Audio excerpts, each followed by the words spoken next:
convidar você a abrir a sua Bíblia em Lucas, no capítulo 4, versículo 25 e vamos ler até o versículo 28. Lucas 4,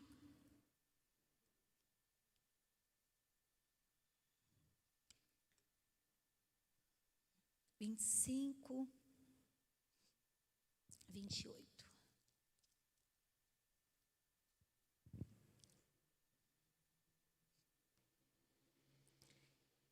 Jesus, ele está ali com os discípulos dele. Após Jesus ter sido rejeitado na cidade de Nazaré, Jesus, ele está ali conversando com os discípulos. O versículo 23, para vocês entenderem a conversa, Jesus está dizendo assim: é claro que vocês me citarão este provérbio: médico, cura-te a ti mesmo. Faze aqui em tua terra o que ouvimos que fizeste em Cafarnaum. Continuou ele: digo a verdade, nenhum profeta é aceito em sua terra. Asseguro a vocês que havia muitas viúvas em Israel no tempo de Elias, quando o céu foi fechado por 3 anos e meio, e houve uma grande fome em toda a terra. Contudo, Elias não foi enviado a nenhuma delas, senão a uma viúva de Sarepta, na região de Sidom. Também havia muitos leprosos em Israel no tempo de Eliseu, o profeta. Todavia, nenhum deles foi purificado, somente Naamã, o sírio. Todos os que estavam na sinagoga ficaram furiosos quando ouviram isso. Levantaram-se e expulsaram Jesus da cidade e o levaram até o topo da colina sobre a qual fora construída a cidade, a fim de atirá-lo precipício abaixo. Mas Jesus passou por entre eles e retirou-se. Olha que interessante, né? Jesus, ele estava em Nazaré. Nazaré foi a cidade que Jesus nasceu, foi criado. Todo mundo conhecia Jesus. E Jesus, a Bíblia fala que ele não conseguiu fazer milagres ali. Por quê? As pessoas não creram.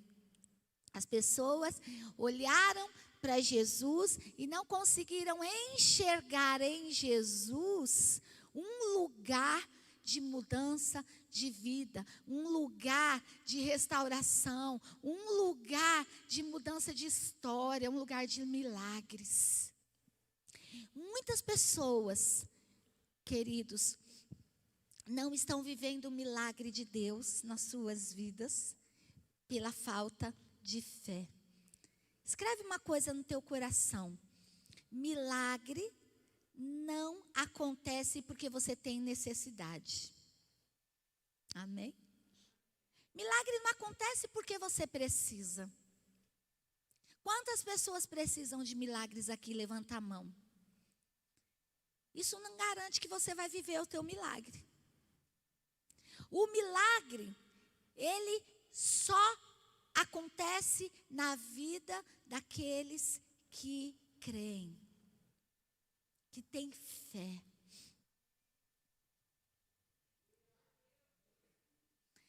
Entende o que eu estou falando para vocês? Entende o que esse texto, em Lucas, no capítulo 4, versículo 25 e até o 28 fala?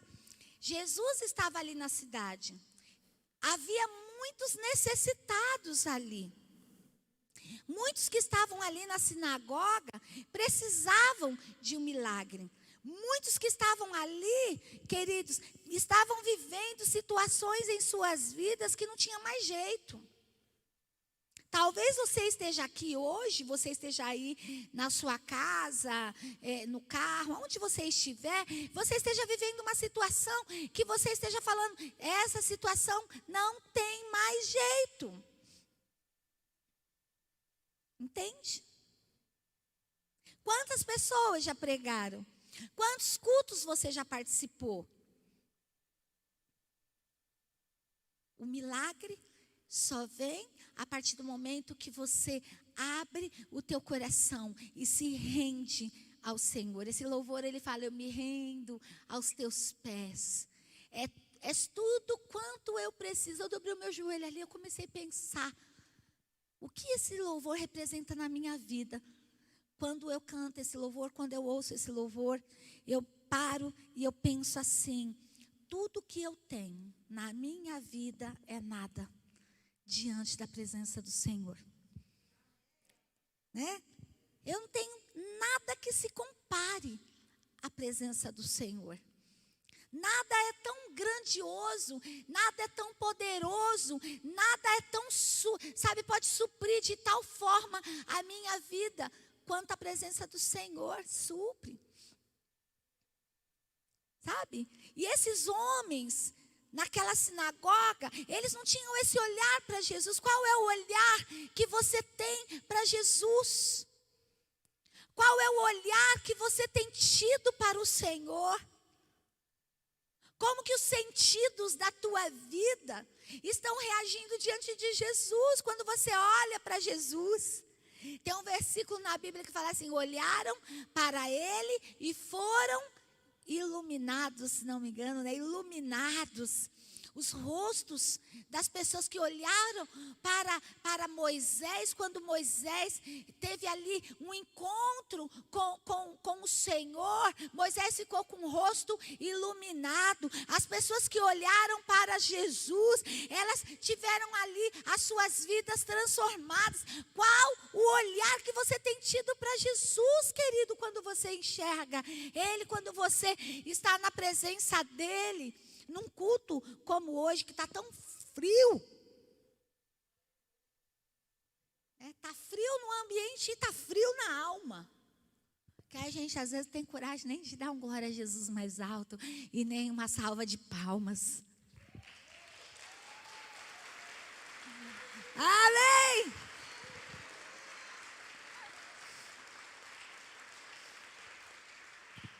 Agora olha só que interessante. As pessoas ficaram chocadas com Jesus, porque Jesus trouxe um lugar da história do povo de Deus para eles. Jesus contou a história da viúva de Sarepta.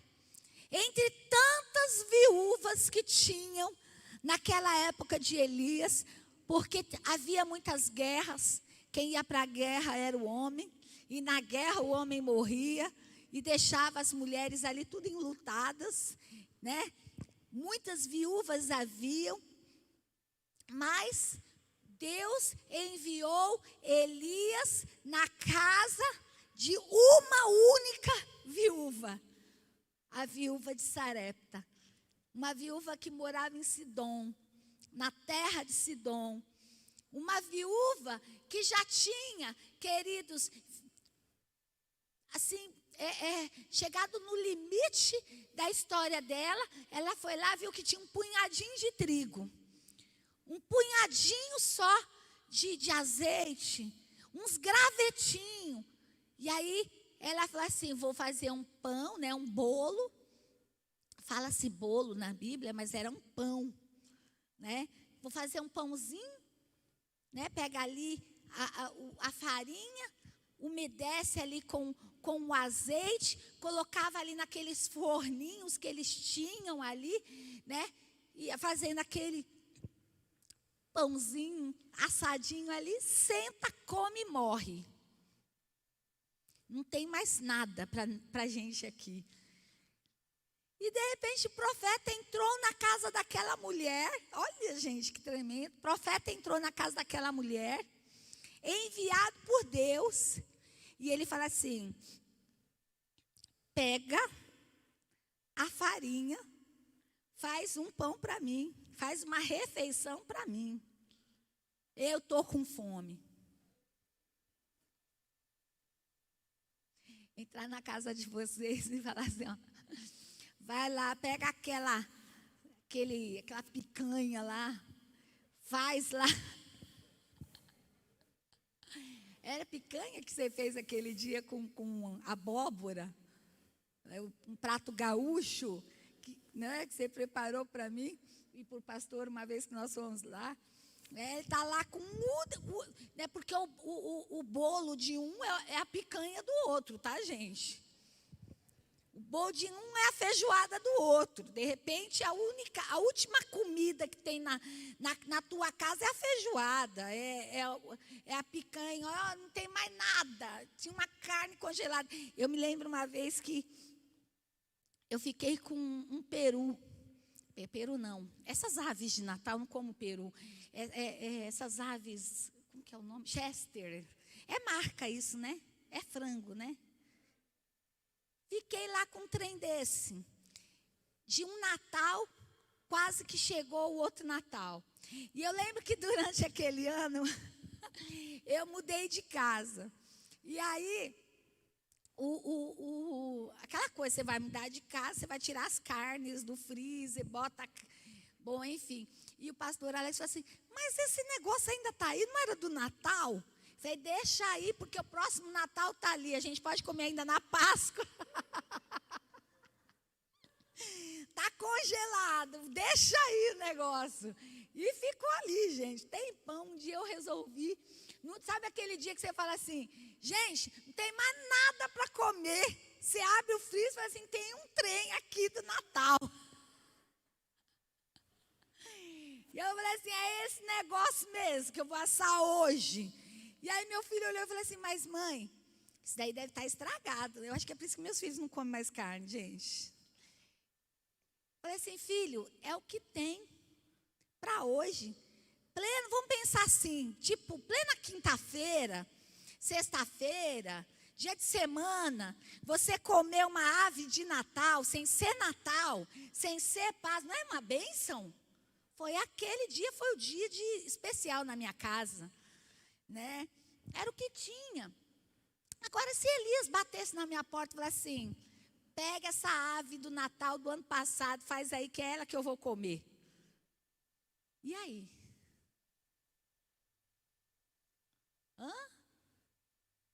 Foi exatamente isso que aconteceu.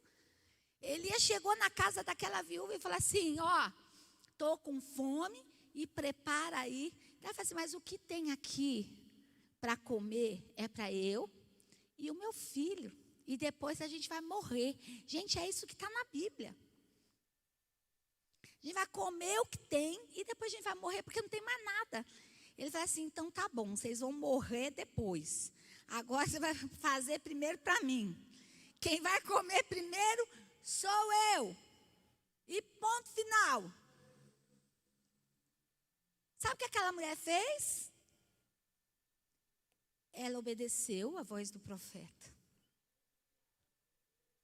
E a palavra de Deus fala que ela prosperou na terra, no momento daquela aflição. Houve abundância na casa dela. Por causa do quê? Da obediência, por causa da fé. Porque ela olhou para aquele homem e falou assim, ele é um homem de Deus. Se Deus mandou esse homem aqui na minha casa, alguma coisa Deus tem para mim. Eu vou obedecer, eu vou crer, eu vou morrer mesmo. De qualquer forma eu vou morrer. Pelo menos eu vou morrer e já com a garantia que eu vou para o céu, porque eu estou servindo o homem de Deus. Sim ou não? Foi isso que Jesus citou ali na sinagoga, e enfureceu o coração daqueles homens. Sabe por que enfureceu o coração daqueles homens? Porque eles não estavam dispostos a servir aquele menino que eles viram crescer. Eles não estavam dispostos a servir aquele Jesus que fazia parte ali de Nazaré, que eles conheciam a história dos pais, que era tão humano quanto eles. Eles não conseguiram enxergar em Jesus aquilo que aquela mulher enxergou em Elias. Um profeta, um homem de Deus. E eles ficaram enfurecidos de Jesus pegar aquela história e trazer para aquele momento e falar assim: vocês não têm o mesmo coração que aquela mulher, por isso não vai haver milagres aqui em Nazaré. Aí Jesus lembrou da história de Naamã. Quem lembra a história de Naamã aqui? Naamã, queridos, ele foi um grande general do exército de Deus. Deixa eu pegar aqui capítulo para vocês. Naamã foi um grande general do exército de Deus. E Naamã, ele tinha uma deficiência, uma doença, né, na pele. Naamã, ele tinha lepra. Quem que já viu uma pessoa com lepra? Quem que já viu um leproso aqui? É horrível, né, Kelly? É difícil, né? Eu trabalhei no leprosário por 3 anos. E uma cidade de leprosos que tem aqui no interior de São Paulo, não sei se ainda está em atividade ali em Itu, né? E Naamã, ele tinha a lepra muito desenvolvida.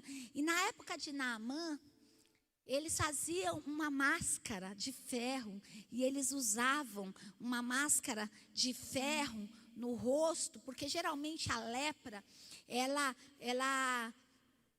quando ela está num nível muito alto, no rosto, ela apodrece os membros, dá feridas, apodrece, então cai a orelha, membros são amputados, e geralmente o nariz, que tem esse ossinho aqui, né, sobe a pele entra, deforma. Há uma deformação visual muito grande. O corpo dá para esconder pela roupa, mas e o rosto? Né, eu me lembro que quando eu fui trabalhar, né, a primeira vez que eu fui no leprosário, com a equipe do meu professor, né, na época, eu acho que eu e mais 4 alunos e o meu professor. E foi uma das coisas que eu fiquei parada, assim, olhando para o rosto das pessoas, porque o nariz ficava comido, a orelha ficava comido, a pálpebra ficava comido, a boca comida, feridas na pele. A dor estampada no rosto era visualmente, queridos, assim, exposta para todo mundo que estava ali olhando. E na época dos reis, governantes, quando eram pessoas muito importantes que tinham a lepra, eles escondiam atrás daquelas máscaras de ferro que eram feitas assim no formato de um rosto. Então imagine que Naamã, ele devia usar esta máscara. Naamã, ele usava toda aquela roupa, ele se escondia, a lepra era escondida no corpo dele, no rosto dele. E a palavra de Deus fala, em 2 Reis, capítulo 5, não vou ler toda a história de Naamã, mas só para você ter uma noção de onde você pode ler e estudar a história de Naamã. Né? A história conta que Naamã, comandante do exército do rei da Síria, era grande homem diante do seu senhor e de muito conceito, porque por ele o Senhor dera vitória à Síria. Era ele o herói da guerra, porém ele era leproso. E além de por ser um comandante, por ser um funcionário do governo, ele tinha muito dinheiro, ele tinha muitas posses, né? Ele era general, ele era um homem que todos respeitavam, e fora isso ele era um herói de guerra, né? Quantos respeitam os heróis de guerra, né? Que você fala assim, nossa, aquela pessoa já foi em tantas guerras. Esses tempos, tem o que, um mês atrás, nós vimos o nosso presidente mostrando um vídeo que o nosso presidente foi levar uma medalha de honra a um dos majores, eu acho que era um major ou era um capitão, não sei, que foi um representante de guerra do Brasil, estava lá com mais de 90 anos. Parece que aquele homem ficou esperando aquela medalha de reconhecimento a vida dele inteira. Faleceu, acho que tem um mês e pouco, que ele faleceu.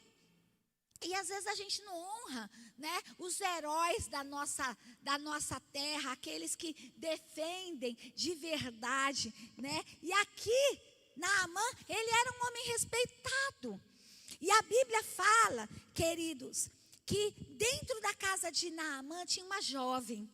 Essa menina, ela devia ter entre a idade de 9 a 12 anos de idade, 9 a 12 anos, o nome dela, se não me engano, era Rob. E essa menina, ela era uma menina de Deus. E ela via o sofrimento de Naamã. E um dia, ela falou para a esposa de Naamã, na minha cidade tem um profeta. E este profeta, ele é um homem de Deus. E esse profeta pode curar o seu marido, pode curar o meu senhor, né? E aí, segundo Reis 5, fala assim, saíram tropas da Síria e da terra de Israel, levaram cativo uma menina que ficou ao serviço da mulher de Naamã. E ela disse à sua senhora, tomara o meu senhor estivesse diante do profeta que está em Samaria, ele o restauraria da sua lepra. Eu vejo essa história de uma grandeza tão grande, queridos. Primeiro, pela menina, que essa menina foi levada como escrava. Ela foi levada como escrava. Ela estava vivendo uma condição muito ruim na vida dela. Ela era uma criança que foi afastada dos seus pais, que foi levada para a casa de estranhos, para trabalhar como escrava, para viver como escrava. E ao invés dela estar envolvida na dor dela, com raiva de tudo que ela estava vivendo, porque quando a gente está vivendo situações difíceis na nossa vida, a gente entra naquele lugar de perguntar, por quê? Por que eu e não outra pessoa, né? Por que eu estou passando por isso? Por que a minha vida tem que ser desse jeito? Por que a gente passa por esses lugares? Eu faço isso, queridos. Às vezes a gente entra, mas por que essas coisas acontecem, né?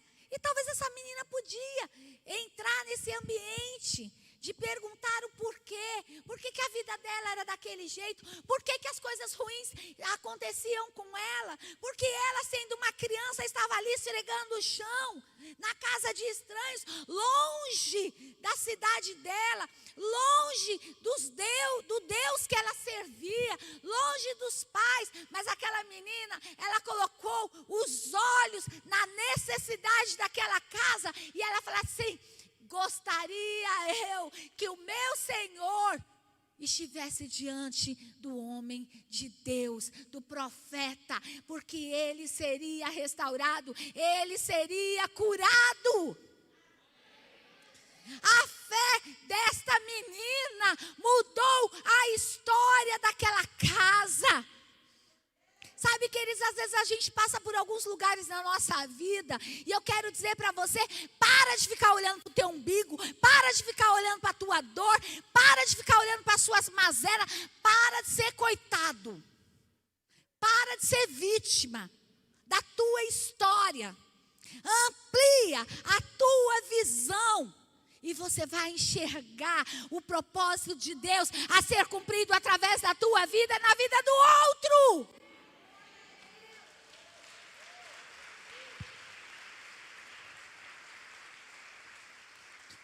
O maior milagre que nós precisamos viver, queridos, é ser usado por Deus. É que Deus use a nossa vida. É que nós sejamos, queridos, um canal de poder, de mudança, de transformação. Se não for para a minha vida, mas que seja para a vida do outro. Porque uma vez que eu sou um canal para a vida do outro, Deus será um canal para a minha vida. Amém? Amém? Semeie a palavra de Deus, semeie o milagre de Deus. O milagre de Deus está na tua vida, mas às vezes neste momento é o outro que precisa e não você.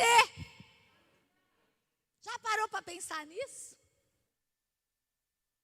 Já parou para pensar que de repente não é o teu momento de viver o milagre? Porque às vezes você não tem fé para você, mas você tem fé para o outro.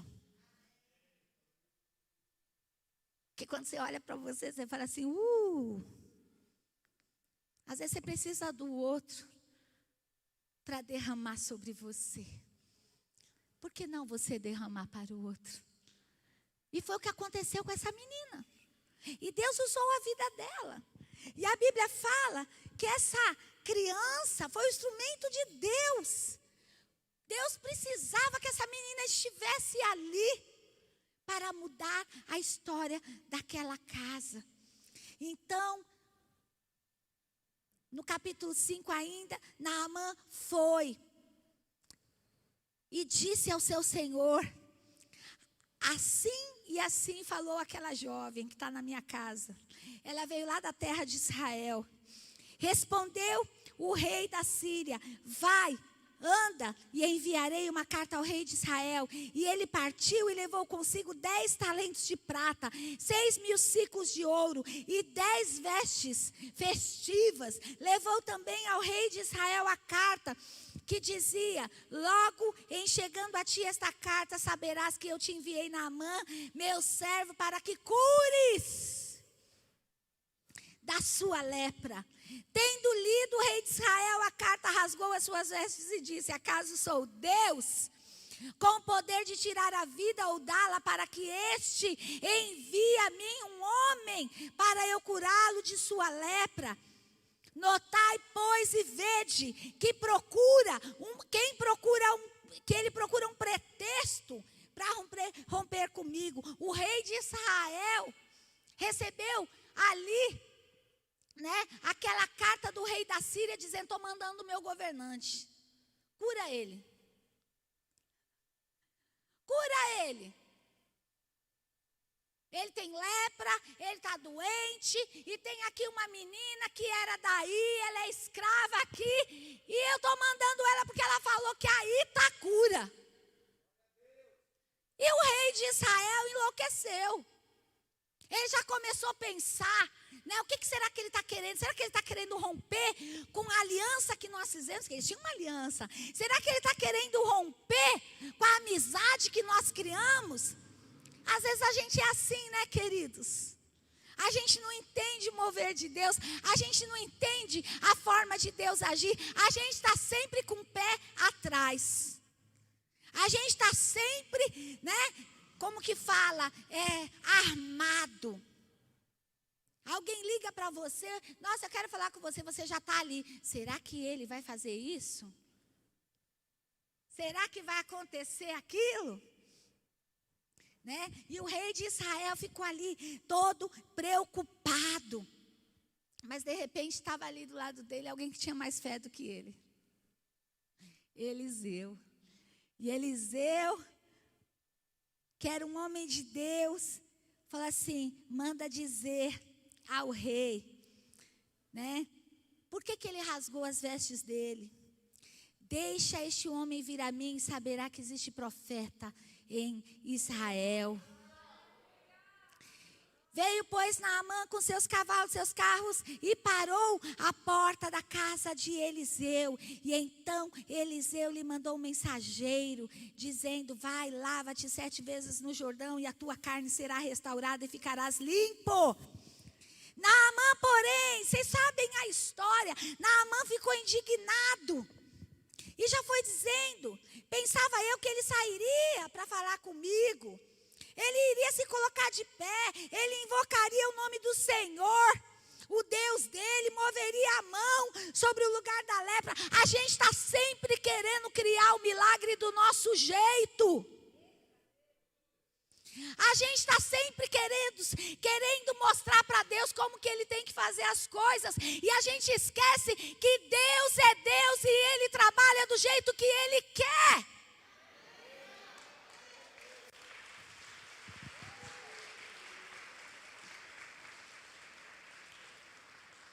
Deus é Deus, para de ficar dando dica para Ele. Para de tentar ensinar Deus a trabalhar. Ele não vai trabalhar segundo o samba que você toca, queridos. Até porque, será que Deus gosta de samba? Eu acredito que Ele gosta. Mas eu acredito que cada música Ele quer ouvir no momento que Ele quer ouvir, né? Talvez Ele fale assim, olha, o samba vai combinar só com a feijoada que eu vou comer no sábado. Às vezes a gente entra nesse lugar, tentando ensinar Deus. E tem ainda uns doidos que ainda falam assim, e se não for desse jeito, eu te abandono. Eu já vi uns loucos pregando no altar, dizendo, e se Deus não fizer, eu jogo minha Bíblia fora. Oi? Para que isso? Rasgo a Bíblia. Hã?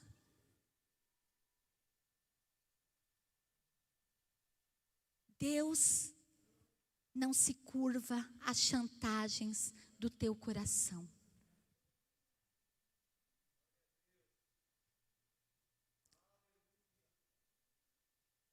Está passando por prova? Precisa de um milagre? Talvez o milagre que você precisa, queridos, é o de aprender a buscar a presença de Deus. É de aprender a ser humilde. O maior milagre na vida de Naamã não foi ser curado de lepra, mas foi ser curado da arrogância, da prepotência que o coração dele tinha. O maior milagre que Naamã precisava é que um subalterno chegasse e falasse assim, ô meu pai, para de ficar triste. Para de ficar, sabe, aí pensando no porquê ele deu essa ordem. Para de ficar olhando para o Rio Jordão e falando assim, eu não vou me lavar num lugar sujo. Eu sou importante. Às vezes a gente fica assim, querido. Deus dá uma direção para você e você fica questionando a direção de Deus. Deus manda você para, sabe, te dar uma direção ministerial. E você reclama. Está difícil o teu ministério? Está difícil pastorear? Está difícil ser líder? Está difícil ser marido, está difícil ser esposa, está difícil ser filho.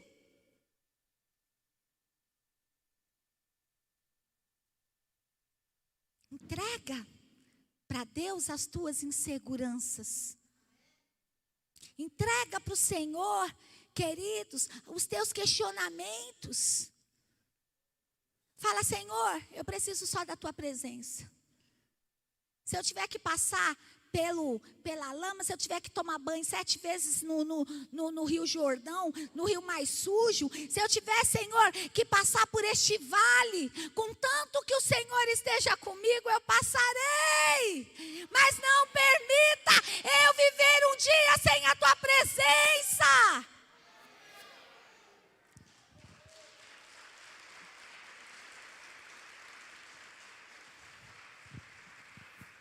Naamã começou uma caminhada interessante. A primeira caminhada foi, ele ouviu aquela jovem.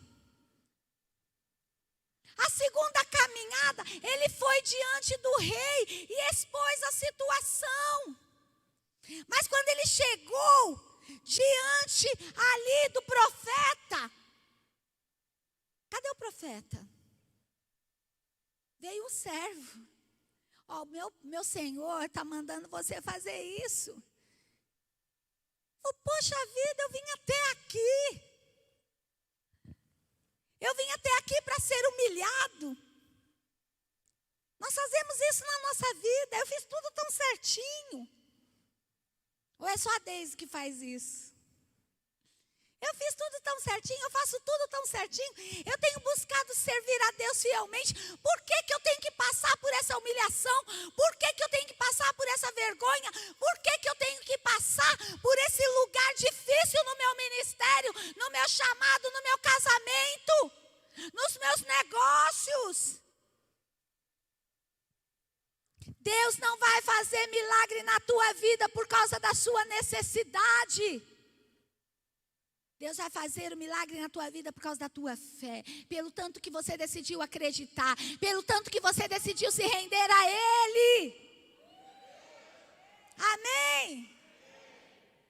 Passa pela prova que você tem que passar. Os milagres, eles acontecem quando você conhece o poder de Deus. Os milagres acontecem, queridos, quando você entende que quanto mais difícil a coisa fica, mais interessante para Deus ela é. Tá sem braço? Nunca achei que saudade fosse algo tão profundo. Que olhar as cadeiras vazias da igreja é como cavar o coração. Às vezes eu olho para mim e falo assim, Logo a Sara, que sempre foi tão olho no olho, o abraço sempre foi a nossa marca registrada. O toque e aperto de mão sempre foram aquilo que estava sentindo no nosso coração. Pular grudados no arena é a nossa grande energia. Pra gente o evangelho sempre foi o de encontro e de confronto. A gente ama só pessoas para comer. Uma noite assim como essa, fria, é bom, vai virar sopa. Comemos. Naquele momento foi doloroso. Naquele momento foi difícil. Naquele momento foi doído. Mas isso já gerou testemunho para aumentar a fé de tantas pessoas. Talvez a tua nesse momento. Sabe, queridos, a gente... Olá, abençoados da paz. Eu vou mostrar como realizar a inscrição para participar presencialmente para iPhone. Inscrições dos dados aqui. Inclusive, pastora, mas não é só nesse momento, ele vai... há 15 anos, é há 10 anos, é há não sei quanto tempo. Querido, não importa. Você crê?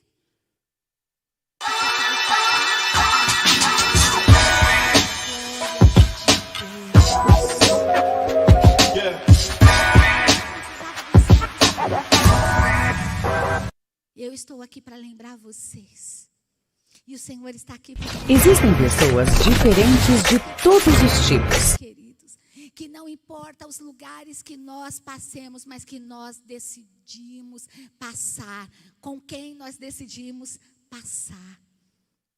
Você pode. Por que você se importa mais? Lugares com as tuas questões, com os teus questionamentos. Você pode decidir passar pelo lugar, o amor pelos lugares da tua vida, por Ele, com seus questionamentos, com seus porquês, ou você pode decidir passar com o Senhor. Deus sabe o que faz. Deus sabe o que faz. Existem algumas características na nossa sociedade reina para aprendizagem. Se até dos pássaros. Na vida daquela viúva, queridos, a maior característica daquela viúva foi ela deixar de olhar para ela e para o filho. E ela entender, né, qual era a proposta de Deus ali naquele momento para a vida dela. Quando a viúva disse a Elias que não tinha nada para ela comer, ele respondeu: traga primeiro para o altar. Elias representava ali o altar de Deus para a vida dela. Eu vou consagrar a tua oferta ao Senhor e Ele fará o milagre que você precisa. Ela obedeceu e recebeu uma grande multidão de farinha e de azeite. A vida financeira dela foi completamente restituída. As crises servem apenas para nos enriquecer, para gerar oportunidades que ainda não tínhamos. Mas exige de nós obediência, fé e honra na palavra do Senhor. Aquela viúva agiu segundo a palavra do profeta. Quando você ouve uma palavra de Deus, o que você faz? Você fica dialogando com a palavra? Ou você se submete inteiramente à palavra? Quando você ouve uma palavra de Deus, o que queima no teu coração? O que arde no teu coração? Ontem nós tivemos um culto, uma reunião de empreendedores de sucesso. E no final, os pastores tiraram uma oferta. O Lídio veio, trouxe uma palavra e foi tirada uma oferta. E eu parei, eu falei assim, alguém pode pensar. A proposta do pastor foi fazer esta reunião somente para tirar a oferta. Não sei, tá? Estou falando aqui agora porque foi o que veio no meu coração. Alguém pode pensar, sabia? Uma reunião na igreja só ia dar nisso, dinheiro. Porque tem gente, queridos, que tem essa mentalidade. Que pastor quer dinheiro, que a igreja quer dinheiro, que a igreja só vive em torno disso.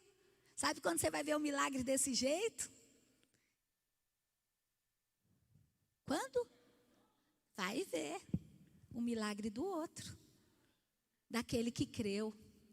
Daquele que tomou posse, daquele que entendeu o momento, daquele que entendeu a oportunidade, daquele que entendeu, opa, a proposta é fazer o bolo e deixar no altar.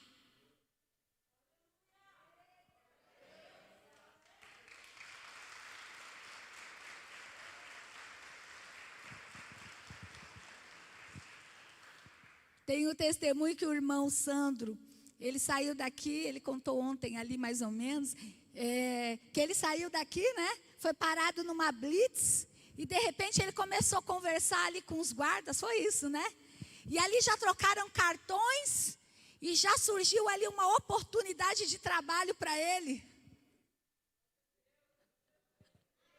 Ontem, saindo daqui. Vocês entendem, querido, que Deus, Ele trabalha de uma maneira diferente. Deus trabalha de uma forma diferente. Para de ficar sendo traído pela tua alma.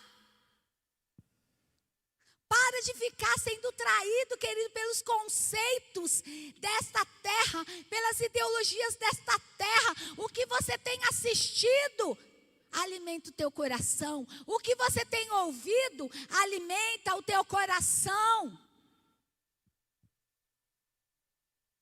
Sabia disso? Tem um monte hoje de pastor de YouTube dando conselhos, mas eu vou contar um segredo para você. A maioria deles nunca pastoreou uma igreja.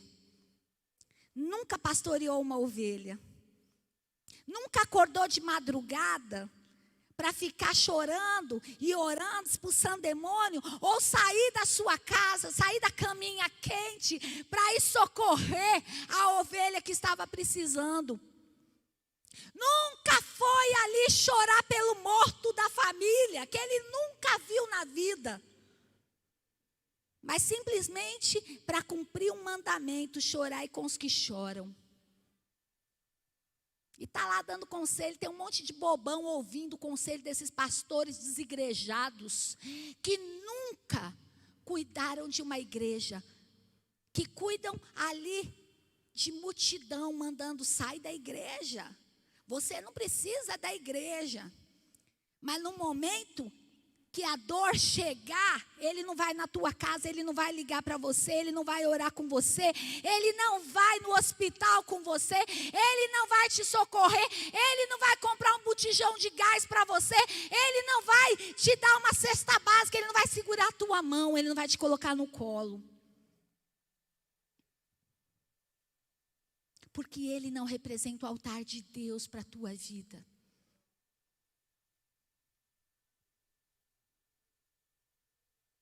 Para e pensa, querido, que nós estamos vivendo hoje um tempo difícil. Porque hoje é o tempo que nós temos visto tantos falsos profetas andando pela terra e roubando os milagres do povo de Deus. Mas com assinatura: eu assino embaixo o roubo do meu milagre, porque decidi ouvir você e fechei os olhos para os profetas que o Senhor levantou para direcionar a minha vida.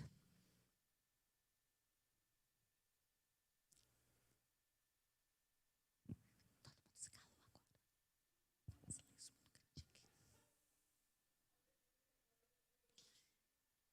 Quer viver milagre?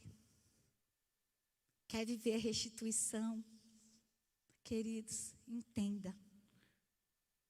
Jesus não fez nenhum milagre em Nazaré, porque o coração das pessoas estavam desconectados de quem ele era e daquilo que ele poderia fazer. Milagre só acontece na vida daquele que crê. Milagre só acontece na vida daquele que se rende à vontade de Deus. Milagre só acontece na vida daquele que decide depender de Deus. E falar assim: Senhor, se o Senhor fizer, o Senhor é Deus.